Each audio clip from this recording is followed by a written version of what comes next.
Bismillah, wassalatu wassalamu ala rasulillah wa ala alihi wa sahbihi wa man walah wa ba'd. Kita lanjutkan ngaji Bulughul Maram sampai hadis 34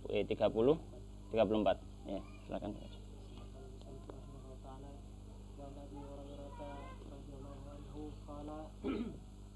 Abu Hurairah radhiyallahu anhu qala, dia berkata, qala Rasulullah sallallahu alaihi wasallam, bersabda, idza apabila istaiqadha, bangun ahadukum, salah satu dari kalian, min manamihi, dari tidurnya, falyastansir, maka hendaklah beristinsar salasan, 3 kali. Fa inna syaitana, karena sesungguhnya setan, yabitu, bertempat, meninggal, yabitu, bermalam ala khaysumihi, di dalam khayshum itu ini hidung. Bermalam di dalam hidung. Bermalam di hidung. Muttafaqun alaih. Baik. Maka di sini hadis yang berikut, bismillah wassalatu wassalamu ala rasulillah wa ala alihi wa sahbihi wa man wala ba'd. Kita lanjutkan ngaji Bulughul Maram dan masih bahas tentang babul wudu. Di hadis yang ke-6 di babul wudu atau hadis ke-34. Faqala musannif rahimahullah taala wa nafa'ana bil ilmi fid dunya wal akhirah, wa an Abi Hurairah, dari sahabat Abu Hurairah radhiyallahu taala anhu, qala, beliau bersabda, qala Rasulullah, beliau berkata, qala Rasulullah, bersabda Rasulullah sallallahu alaihi wasallam, idza apabila istaiqadha, bangun, ahadukum, salah seorang dari kalian, min manamihi, dari tidurnya, falyastanthir, maka hendaknya dia istinsar. Istinsar kemarin yang sudah saya sebutkan, istinsar adalah mengeluarkan air dari hidung, mengeluarkan air dari hidung. Dalam artian maknanya di sini ya istinsyak dulu baru istinsar. Jadi istinsyak dan istinsar maksudnya memasukkan air ke dalam hidungnya, salasan 3 kali. Fa inna, karena maka sungguhnya syaitana, setan, yabitu, bermalam, ala khaysumihi, pada khayshumnya.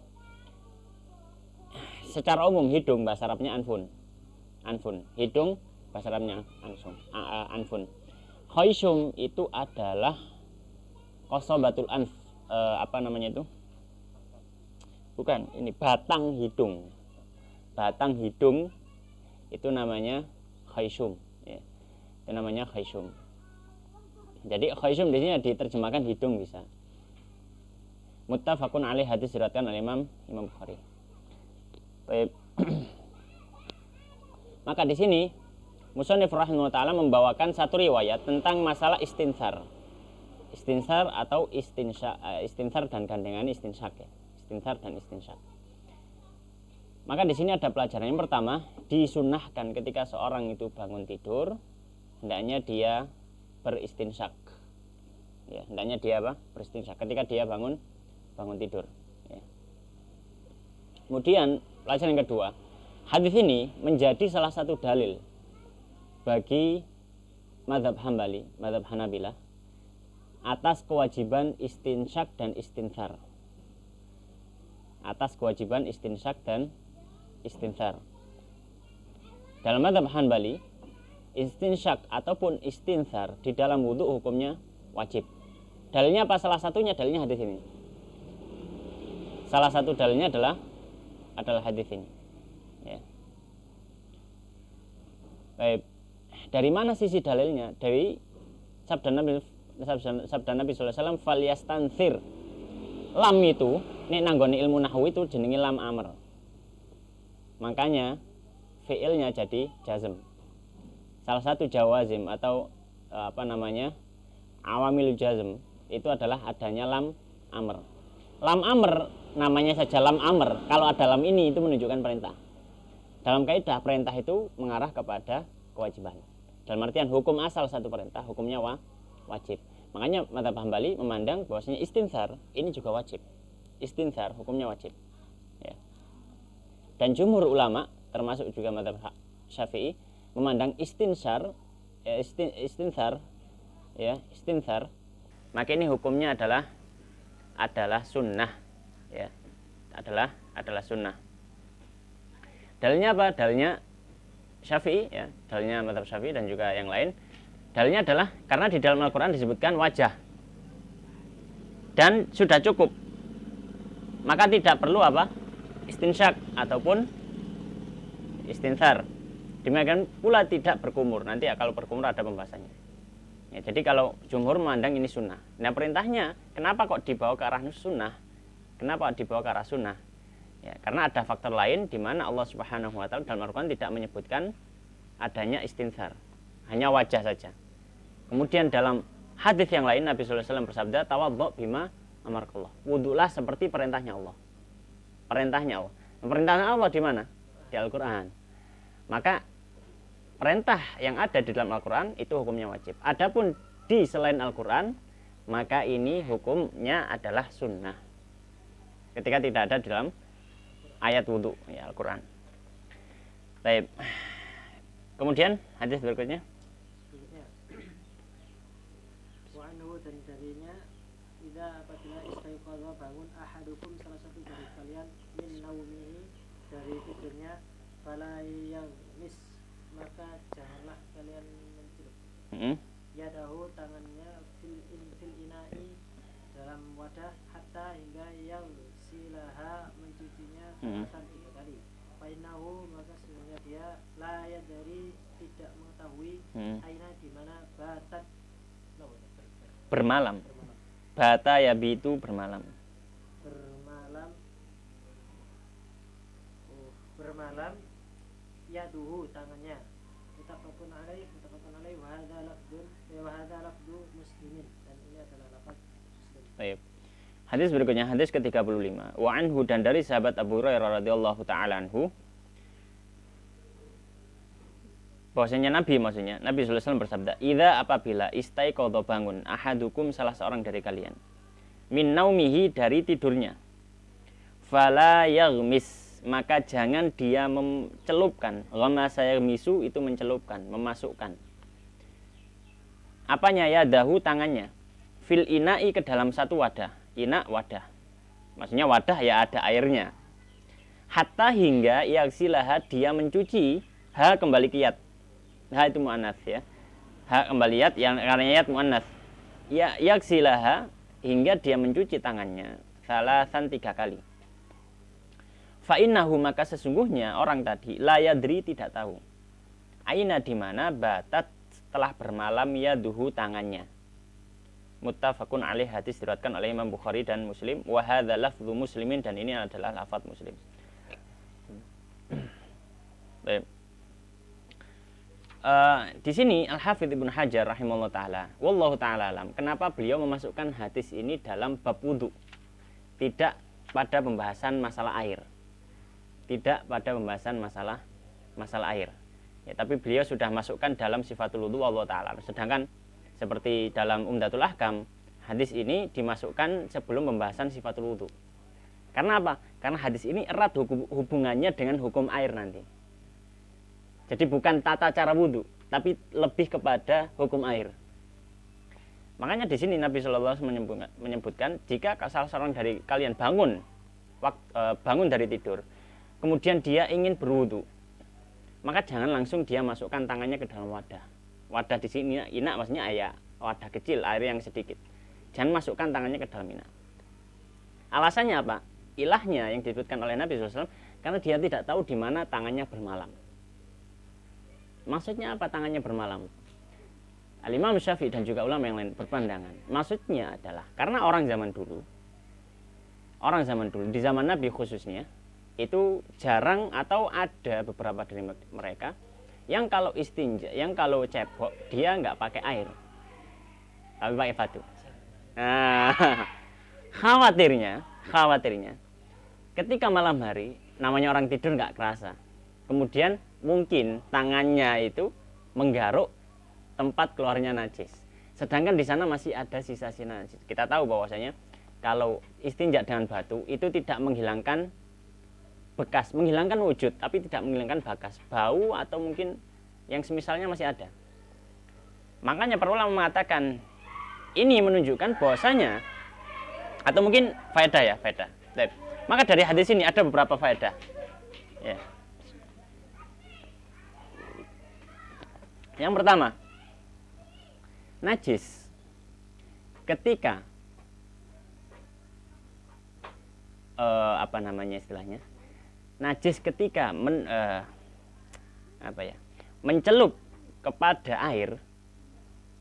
Najis ketika mencelup kepada air, maka air akan terkontaminasi dengan najis. Air akan terkontaminasi dengan najis. Berbeda halnya kalau air mendatangi najis. Berbeda halnya kalau air mendatangi najis.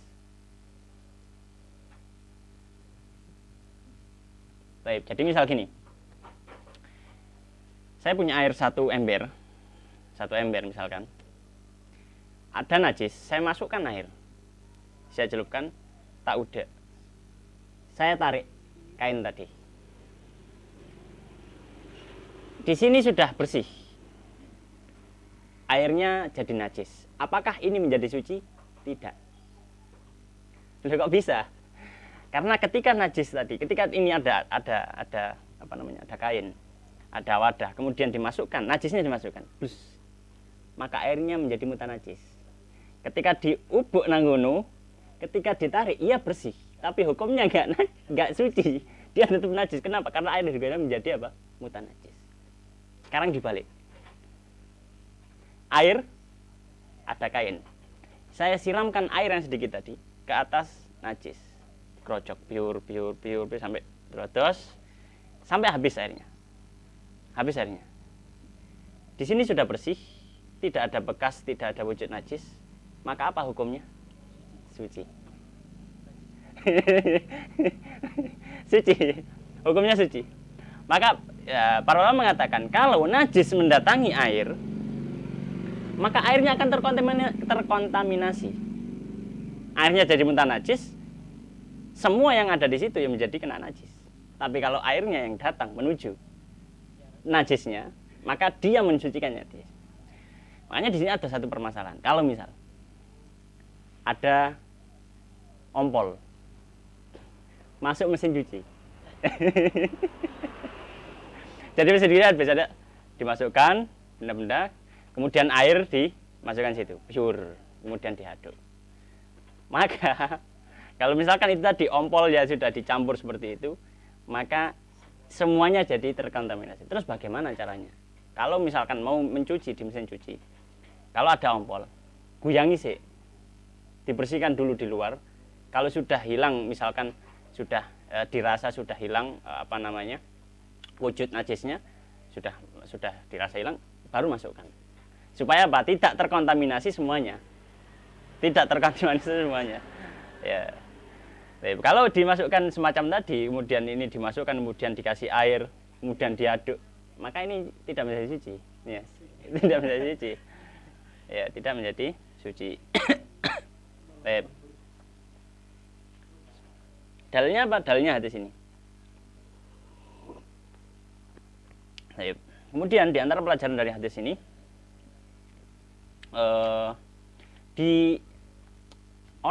ketika bangun tidur itu disunahkan sebelum orang memasukkan tangannya ke dalam wadah, disunahkan ketika sebelum orang memasukkan tangannya ke dalam wadah untuk membersihkan tangannya terlebih dahulu di luar wadah.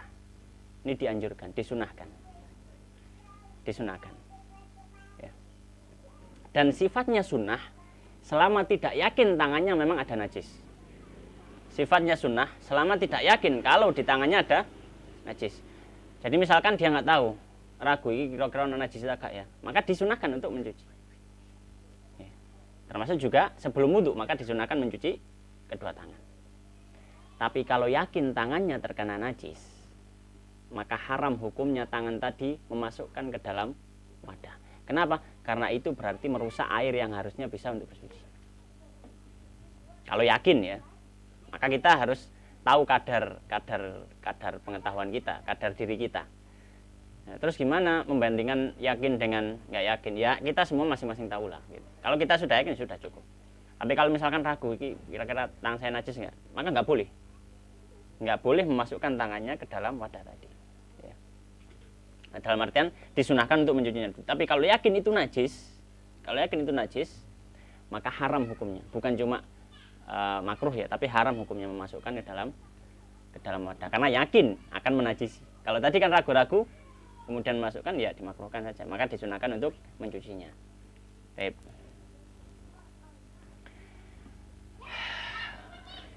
Kemudian berikutnya hadis yang ke 36. Ya, silakan. Wan Latif bin Sabirah, dari Latif bin Sabirah radhiyallahu anhu qala, dia berkata, qala Rasulullah sallallahu alaihi wasallam, Rasulullah sallallahu alaihi wasallam, asbir, ini sempurnakan gitu. Asbir, ya, lebihkanlah.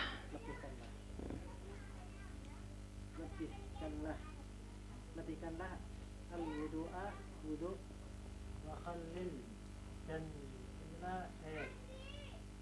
wa khallil, dan menyela bainal asabi'i, di antara jari-jari. Wa baligh, dan lebihkan. Iya. Fil istinsyaqi, dalam istinsyak, illa, kecuali antakuna sha'iman, kecuali kalian puasa. Akhrajahu, mengeluarkannya arba'atu, 4, wa sahahahu, dan misalnya Ibnu Khuzaimah, wali Abi Dawud, dan dari Abu Dawud. Iya. Fi riwayatin, dalam satu riwayat, apabila tawadda'ta, kamu berwudu, maka berkumur. Baik, hadis berikutnya, hadis ke-36. Wa an Laqit ibni Sabirah, dari Laqit bin Sabirah radhiyallahu ta'ala anhu. Nang kono harakate. Dia Sabirah pisan. Sabirah. Qala, beliau mengatakan, qala Rasulullah, bersabda Rasulullah sallallahu alaihi wasallam, asbighil wudu'a, lebihkanlah al-wudu'a, dalam wudu.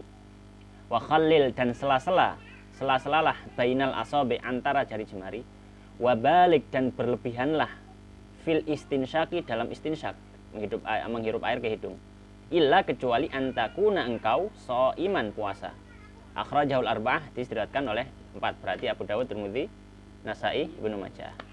Wasahahu Ibnu Khuzaimah, dan disahihkan oleh Imam Ibnu Khuzaimah.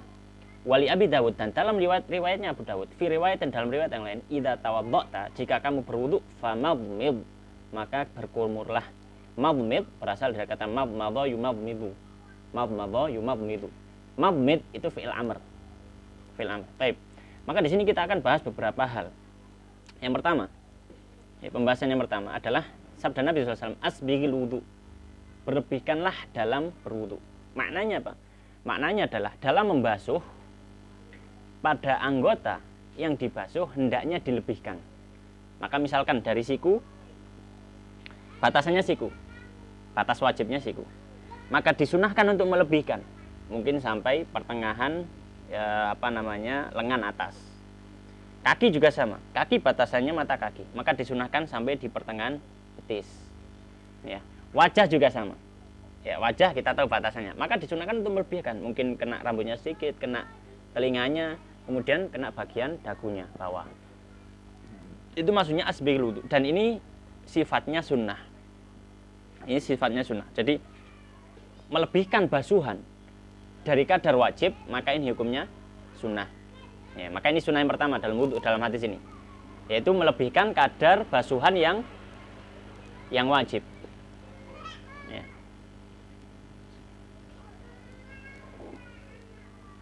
Kemudian yang kedua, wa khallil bainal asabi', dan sela-sela, dan sela-selalah. Ini perintah semua ya. Asbighil wudu ini amr, tapi dia dihukumi sunnah oleh para jumhur ulama, oleh para ulama, karena kita tahu, karena ada batas wajib, maka lebih dari wajib hukumnya sunnah. Wa khallil bainal asabi', dan sela-selalah antara jari jemari. Khalil, maka di sini ada masalah, disunahkan untuk menyela di antara jari jemari. Disunahkan untuk menyela di antara jari jemari ketika wudu. Dalilnya apa? Sabda Nabi, wa khallil bainal asabi'. Ya. Dan di sini beliau menggunakan fi'il amr. Fi'il amr harusnya masuk pada perintah kewajiban. Kenapa kok dibawa ke ranah sunnah? Ini dibawa ke ranah sunnah jika memang dia tahu atau zon kuatnya, prasangka kuatnya, air sudah terkena semua bagian jari jemari.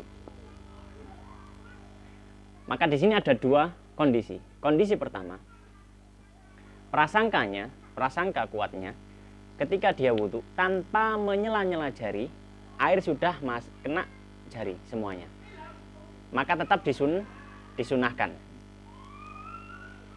Kondisi yang kedua, dia yakin kalau tanpa menyela-nyela air tidak akan terkena jari secara menyeluruh, maka hukumnya wajib di sini. Hukumnya wajib menyela-nyela. Ya. Mengapa? Karena jari jemari, kaki dan juga tangan ini termasuk anggota yang wajib dibasuh. Maka kalau yakin air nggak akan atau tidak terkena seluruh bagian jari jemari tanpa disela, maka menyela ini hukumnya wajib. Karena dalil yang lain menyampaikan atau kaidah yang lain mengatakan sesuatu itu yang tidak akan bisa sempurna suatu kewajiban kecuali dengannya, maka yang menjadi sarana tadi hukumnya juga wajib. Misalkan kayak sholat tidak akan bisa dihukumi sah kecuali tanpa wudhu, maka wudhu untuk sholat hukumnya wajib. Ya. Baik.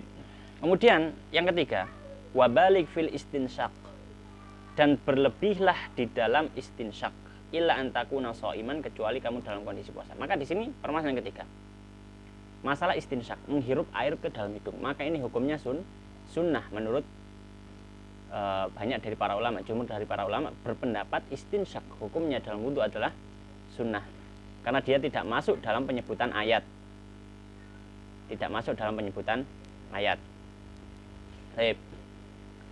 Dan di sini Nabi merintahkan wabalik. Balik itu maknanya berlebihkanlah.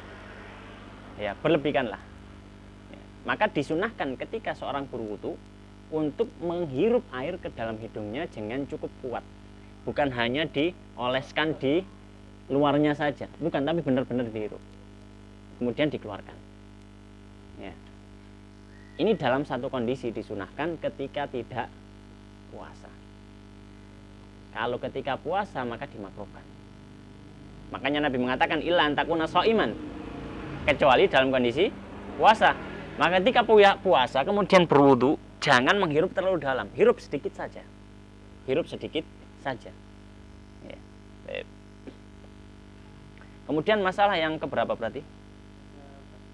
1, 2, 3 1, 2, 3, 4 ya sekarang ya. Yang keempat, dalam riwayatnya Abu Dawud, idza tawadda'ta famadmid, maka sekarang berbicara tentang hukum madmadah atau berkumur. Hadis ini secara zahir menyampaikan bahwasanya jika kamu berwudu maka berkumurlah, perintah hukum asalnya wajib. Makanya para ulama, sebagian para ulama di antaranya adalah mazhab Imam Ahmad menyampaikan berkumur hukumnya wajib pada saat wudu. Kalau orang berwudu terus nggak berkumur, berdosa. Hukumnya wajib. Ya. Hukumnya wajib ketika berwudu. Itu mazhabnya Imam Ahmad. Ya. Imam Syafi'i menyampaikan hukumnya sunnah. Alasannya apa? Alasannya tadi sebelumnya kita sudah sampaikan bahwasanya itu tidak disebutkan dalam ayat, sedangkan Nabi SAW menyebutkan tawaddo kama amarakallah, au tawaddo bima amarakallah, kama amarakallah. Wudulah seperti yang diperintahkan Allah di dalam ayat wudu. Dalam ayat wudu nggak ada kumur-kumur wajah. Ya.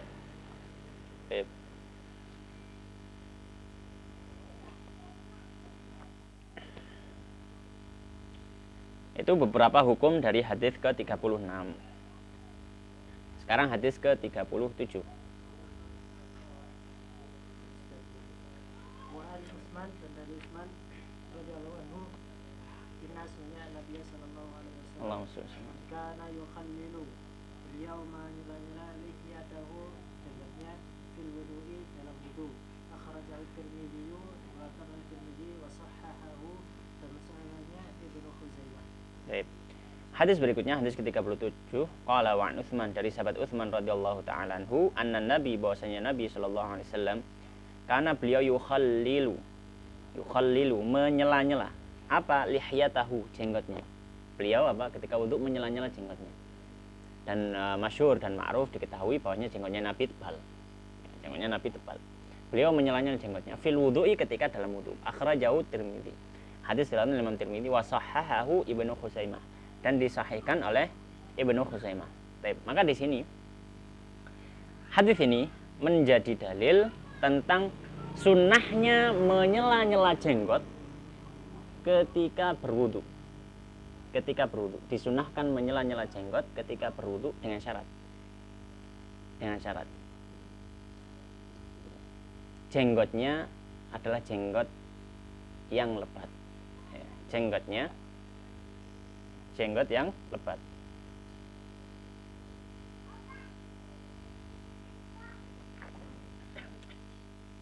Maka hukumnya sunnah. Kalau jenggotnya tipis, kayak jenggotku, jenggotmu ini, maka yang penting harus memastikan air mengenai kulit di bawah jenggot. Dan memastikan itu enggak harus yakin 100% wudu ambek ngoco, enggak. Yang penting ghalabatul dzon, istilahnya para fuqaha itu ghalabatul dzon. Prasangka kuat kita sudah wis kena kabeh kok. Itu sudah cukup. Supaya apa? Supaya menolak rasa was-was. Karena hati-hati, kadang sebagian orang mungkin akan ditimpa penyakit was-was. Wudu kudu dicek, mari wudu diceki, diteloki siji-siji, dipendelengi, kena tagak sikutku, kena tagak ikiku. Misalkan teles kabeh ngoco. Enggak, yang penting apa? Ghalabatu dzon. Ya. Jadi selama kita sudah dzon kita atau prasangka kita, air sudah terkena bagian kulit, ya, bagian kulit, ya, dan juga jenggot kita, maka sudah selesai. Itu kalau jenggotnya tipis. Kalau jenggotnya tebal, maka yang wajib hanya menyapu, mengusap jenggot. Adapun menyela-nyela jenggot, maka ini hukumnya sunnah. Ya. Maka ini pelajaran dari hadis ini yang berhubungan dengan jenggot. Terus juga ada pengajaran, para fuqaha menyebutkan, kecuali kalau itu jenggot yang lebat tapi ada pada wanita. Barangkali misal, iya disebutkan dalam kitab fikih. Barangkali ada wanita yang memiliki jenggot yang lebat, maka hukumnya wajib menyela-nyela dan harus air terkena seluruh bagian kulit jenggot si wanita tadi. Meskipun lebat. Kenapa? Kok memisahkan? Karena pada laki-laki memang dianjurkan untuk memanjangkan. Tapi kalau pada perempuan ini bukan sesuatu yang wajar. Sesuatu yang nadir. Nadir itu sesuatu yang jarang terjadi. Dan kaidah mengatakan an-nadir la hukma lahu.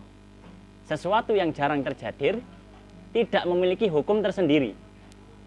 Terus bagaimana? Dia ikut kondisi normal. Maka kalau bagaimana kondisi normal wanita? Ya harus terkena semuanya, kan gitu. Maka dia ikut apa kondisi normal. Ya itu.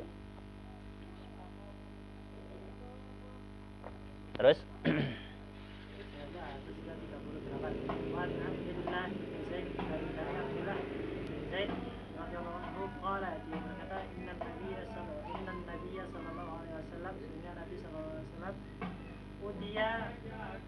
Utia didatangkan di sulusai dengan 3 muddin. Sulusai 2/3. Oh, 2/3. 2/3. Sulusai. Nih sulus sepertiga. Sulusai ya 2/3.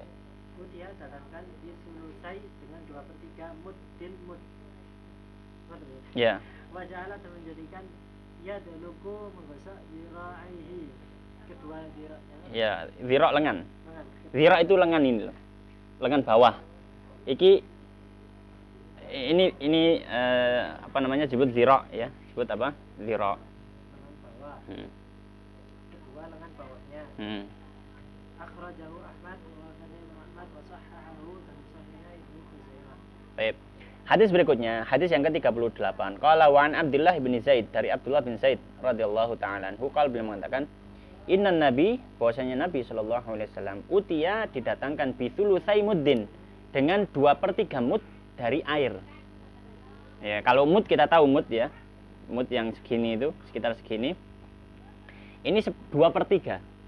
2/3-nya. Ya, tadi gak be. Faja'ala yadluku dhira'ihi, maka menggunakan 1/3 mud tadi untuk membasuh kedua tangannya. Jadi bukan untuk berwudu seluruh, tapi untuk membasuh kedua tangannya seperti itu. Akhrajahu Ahmad, dikeluarkan oleh Imam Ahmad, wa sahih Ibnu Khuzaimah, dan disahihkan oleh Ibnu Khuzaimah. Baik. Maka di hadis ini ada beberapa pelajaran. Di antaranya yang pertama, disunahkan ketika berwudu untuk tidak terlalu berlebihan menggunakan air. Ya. Di sini Nabi SAW menggunakan 2/3 mud itu untuk membasuh tangannya, maka sedikit. Ya, air sedikit itu untuk membasuh tangan. Ya. Maka ini menunjukkan apa? Hendaknya dalam berwudu disunahkan untuk tidak berlebihan. Jadi sewajarnya dan secukupnya ketika berwudu dalam menggunakan air. Meskipun kita di depan mata air. Makanya dalam satu hadis Nabi SAW menyampaikan janganlah berlebihan dalam wudu meskipun kau berwudu di pinggir sungai. Ya, meskipun kau berwudu di pinggir sungai. Sungai banyak airnya, tapi jangan berlebihan. Yang penting cukup. Gitu. Jangan kayak tulinan ya, tambah kayak krocok-krocokan tahu ya, cilik. Kemudian yang kedua, masalah Nabi SAW menyebutkan faja'ala, atau di sini disebutkan faja'ala yadluku dhirahi. Kemudian Nabi menggosok kedua lengan. Maka di sini hadis ini menjadi salah satu dalil bagi mazhab Maliki, mazhabnya Imam Malik, menggosok anggota wudu pada saat berwudu hukumnya wajib. Menggosok anggota wudu pada saat berwudu hukumnya wajib. Ya. Jadi harus menggosok gini loh, harus menggosok. Gak cukup nek dikelocur tok, gak cukup. Ya. Jumhur ulama berpendapat dia sunnah. Sunnah. Mengapa kok sunnah? Karena dalam ayat menyebutkan faghsilu wujuhakum. Basuhlah. Maka basuh ini bisa terjadi meskipun tanpa menggosok. Ya, tanpa menggosok. Baik. Wallahu taala alam. Baik. Kemudian berikutnya hadis ke-39.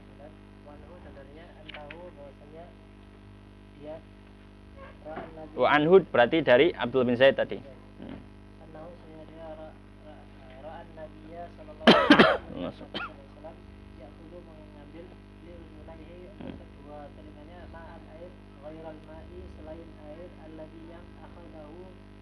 Dia mengambil li ra'sihi untuk kepalanya. Akhrajahul Baihaqi, dikeluarkan Baihaqi, wa huwa inda Muslim, dan dia inda Muslim Di sisi Imam Muslim.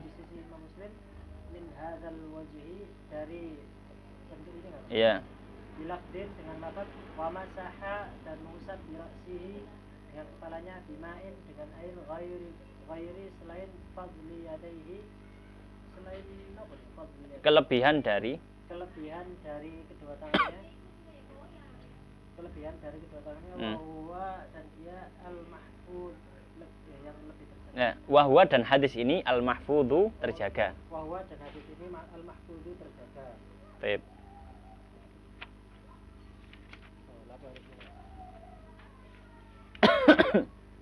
Bentar ya.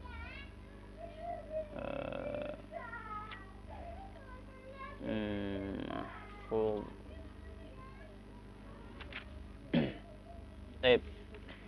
Maka hadis ini diriwayatkan oleh sahabat yang sebelumnya, yaitu sahabat Abdullah bin Zaid. Ya. Sahabat Abdullah bin Zaid.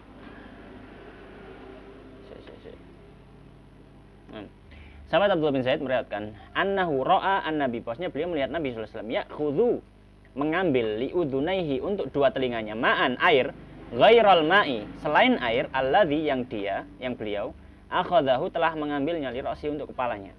Akhrajahul Baihaqi, hadis diriwayatkan Imam Baihaqi, wa huwa 'inda Muslim, dan hadis ini di sisi Imam Muslim, min hadzal wajh, dari sisi yang sama, dalam artian masih dalam satu pembahasan hadis, bilafzi, dengan lafaz, ada tambahan lafaz yang lain, wa masaha bi ra'sihi, dan beliau mengusap kepalanya, bima'in, dengan air, ghaira fadli yadaihi, selain air dari tangannya, dari kedua tangannya. Jadi kan gini, wudu kan wajah ya, kemudian habis tangan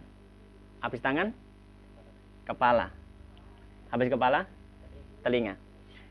Lafaz yang sebelumnya, ketika membasuh telinga, Nabi ngambil, sebelum membasuh telinga, Nabi ambil air lagi. Lafaz yang satunya, yang bawahnya, sebelum membasuh kepala, beliau ngambil air lagi. Jadi di sini Nabi membasuh kedua tangan, kemudian ngambil air, kemudian mengusap kepala, kemudian ngambil air, kemudian mengusap telinga. Mengusap telinga. Baik, maka di sini ada pelajaran. Pelajaran pertama di yang lafadznya yang riwayatnya Imam Al-Baihaqi, annahu ra'a Nabi yakhudhu li udhunayhi ma'a ghaira alladhi akhadahu li ra'sihi. Maka di sini disunahkan, dianjurkan ketika mengusap kedua telinga untuk mengambil air yang baru selain air kepala.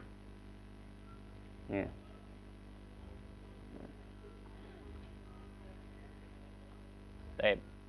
Jadi mengusap kepala, kemudian mengambil air, kemudian baru apa? Baru telinga. Ya.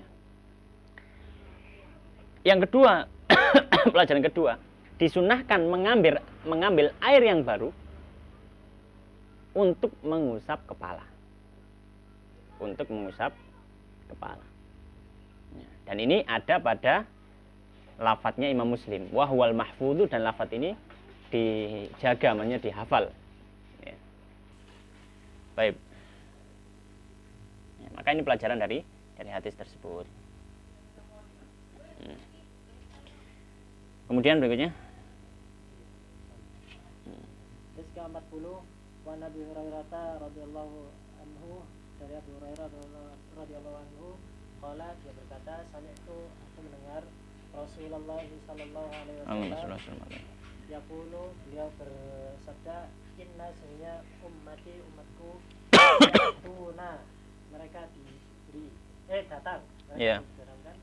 Mereka datang yaumal qiyamati, pada hari kiamat, ghurran, putih di dahi, muhajjalina, dan putih di pergelangan kaki. Putih di bagian kaki dan tangan. Oh, putih di bagian kaki dan tangan. Dan tangan, putih di bagian kaki dan tangan. Min dari asaril wudu'i, bekas wudu.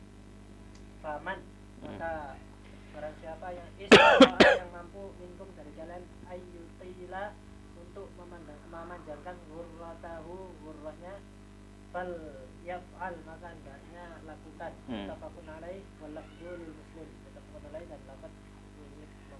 Baik, hadis ini dari Abu Hurairah, hadis 40-an. Nabi Hurairah radhiyallahu ta'ala anhu beliau mengatakan, sami'tu Rasulullah, aku mendengar Rasulullah sallallahu alaihi wasallam, beliau bersabda, inna ummati, sunya umatku, ya'tuna, datang, yaumal qiyamah, pada hari kiamat, ghurran muhajjalin. Baik, ghurran muhajjalin ini kiasan. Ghurran berasal dari kata ghurrah. Ghurrah itu apa? Ghurrah itu adalah putih yang ada di dahi kuda. Kalau kita mungkin pernah melihat kuda, kemudian yang bathuk putih. Bathuk itu putih. Itu orang Arab menyebutnya itu ghurrah, putih yang ada di dahi kuda. Misalkan kudanya warna merah, kemudian di dahinya putih, itu namanya ghurrah. Itu ghurrah. Muhajjalin berasal dari kata tahjil. Tahjil itu adalah al-bayad fi atrafil khail, putih yang ada di ujung-ujung kakinya kuda. Jadi misalkan kudanya warna merah, kemudian nang sikil-sikile itu warnanya putih. Ini namanya disebut tahjil. Orang Arab menyebutnya tahjil kalau di kakinya kuda. Dua hal ini digunakan kiasan oleh Nabi SAW, bahwasanya umatku nanti pada hari kiamat akan datang dengan putih yang ada pada wajahnya, pada kedua tangan, dan pada kedua kaki, seperti putihnya kuda di ghurrahnya dan tahjilnya kuda. Jadi itu maknanya ya. Jadi ghurran muhajjalin berarti putih di wajah, area wajah, dan juga muhajjalin putih di area kaki tangan. Min atharil wudu, karena bekas wudu. Faman, maka siapa istata'a minkum, bisa dari kalian, an yutila, memanjangkan ghurratahu, ghurrahnya. Disebut ghurrahnya termasuk juga tahjilnya. Memanjangkan, maksudnya apa memanjangkan di sini? Memperbanyak bagian yang putih dari ghurrahnya yang ada di wajah. Maksudnya apa? Maksudnya ketika wudu melebihkan basuhan wajah, dan ketika wudu melebihkan basuhan tangan, dan melebihkan basuhan kaki, fal yaf'al, maka hendaknya dia kerjakan. Muttafaqun alaih, hadis riwayat Bukhari Muslim, wa lafdhu li Muslim, dan lafaz ini lafaznya Imam Muslim. Maka hadis ini ada pelajaran. Pelajaran pertama bahwasanya salah satu keutamaan berwudu, anggota wudu akan bercahaya pada hari kiamat. Anggota wudu akan bercahaya pada hari kiamat. Ya. Maka dianjurkan seorang banyak berwudu, menjaga wudunya. Ya, menjaga wudunya. Baik. Kemudian pelajaran kedua dari hadis ini, disunahkan ketika berwudu melebihkan basuhan pada wajah, kedua tangan dan kedua kaki, melebihi batas yang diwajibkan. Nah, tadi pada pembahasan yang sebelumnya sudah kita singgung tentang hadis asbigil wudu, ya, lebihkanlah dalam wudu. Demikian sampai hadis ke-40. Wallahu taala alam wa sallallahu wa sallim wa barik ala nabiyina Muhammadin wa ala alihi washabihi ajmain. Kita tutup dengan doa kafaratul majelis. Subhanakallahumma wa bihamdika asyhadu an la ilaha illa anta astaghfiruka wa atubu ilaik. Wallahu taala a'lam.